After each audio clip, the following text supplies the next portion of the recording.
Welcome to kitchen கதம்பம். இன்றைக்கி உருளைக்கிழங்க வச்சு ஒரு ஈவினிங் ஸ்நாக் எப்படி பண்ணுறதுன்னு பார்க்கலாம். இது பொட்டேட்டோ ஸ்டிக்.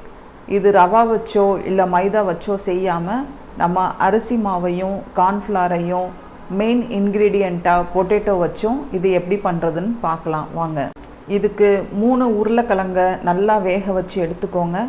இதை ஒரு துருவியில் நல்லா துருவிக்கோங்க. கட்டிகளே இருக்கக்கூடாது. கட்டிகள் இருந்தால் நீங்கள் இதை பொரிக்கும் போது வெடிக்கும். இது சுவையான குழந்தைகளுக்கு பிடித்தமான ஈவினிங் ஸ்நாக்காக இருக்கும். பண்ணுறதும் ரொம்ப ஈஸி. இதை நல்லா பூ மாதிரி துருவி எடுத்துக்கோங்க. இப்போது இதில் 2 டேபிள் ஸ்பூன் அரிசி மாவு, 2 டேபிள் ஸ்பூன் கார்ன்ஃப்ளவர் சேர்த்துக்கோங்க. 2 டீஸ்பூன் பெப்பர், சால்ட் தேவையான அளவு, பூண்டு பொடி 1 டீஸ்பூன். இது இருந்தால் சேர்த்துக்கோங்க, இது ஆப்ஷனல் தான். இப்போது எல்லாத்தையும் ஒன்று சேர நல்லா கலந்துக்கோங்க. மிளகுத்தூள், உப்பு, பூண்டு பொடி சேர்க்கும்போது அதில் கல் இல்லாமல் பார்த்துக்கோங்க. கல் இருந்தால் நீங்கள் பொரிக்கும் போது வெடிக்கும். ஸோ கொஞ்சம் கவனமாக இதை பண்ணுங்கள். இப்போது இதை எல்லாத்தையும் சேர்ந்து ஒரு சாஃப்டான சப்பாத்தி மாவு மாதிரி இதை பிணைஞ்சிக்கோங்க.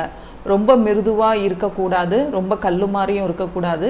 தேவை இருந்தால் நீங்கள் 1 டீஸ்பூன் எண்ணெய் ஊற்றி அதை கொஞ்சம் சாஃப்டான மாவாக பிணைஞ்சிக்கோங்க. இப்போது இந்த சப்பாத்தி மாவு மாதிரி இருக்கிற உருளைக்கிழங்கு கலவை ரெடி ஆயிடுச்சு. இதை ஒரு ஏர்டைட்டான கண்டெய்னரில் 1 மாதம் வரை ஃப்ரீசரில் ஸ்டோர் பண்ணி வைக்கலாம். தேவையானப்போ நீங்கள் யூஸ் பண்ணிக்கலாம். இப்போ இந்த மாவை கொஞ்சமாக எடுத்து ஒரு குச்சி மாதிரி நீங்கள் ஷேப் பண்ணிக்கோங்க. இல்லைன்னா உங்களுக்கு பிடிச்ச ஷேப்பில் நீங்கள் பண்ணிக்கோங்க. இப்போது நான் கொஞ்சமாக மாவு எடுத்து ஒரு விரல் சைஸில் நான் இப்போ உருட்டிக்கிறேன். எல்லா மாவையும் இதே மாதிரி செஞ்சு வச்சுக்கோங்க. எல்லா மாவையும் செஞ்சு முடித்த பிறகு இதில் மேல் மாவு கொஞ்சம் பெரட்டி இதை ஃப்ரிட்ஜில் நீங்கள் ஸ்டோர் பண்ணிக்கலாம். நீங்கள் பொரிக்கிறதுக்கு முன்னாடி ஒரு 20 நிமிஷம் ஃப்ரிட்ஜில் வச்சுட்டு பொரிங்க. அப்போது நல்லா கிறிஸ்பியாகவும் நல்லா கெட்டியமாகவும் இருக்கும்.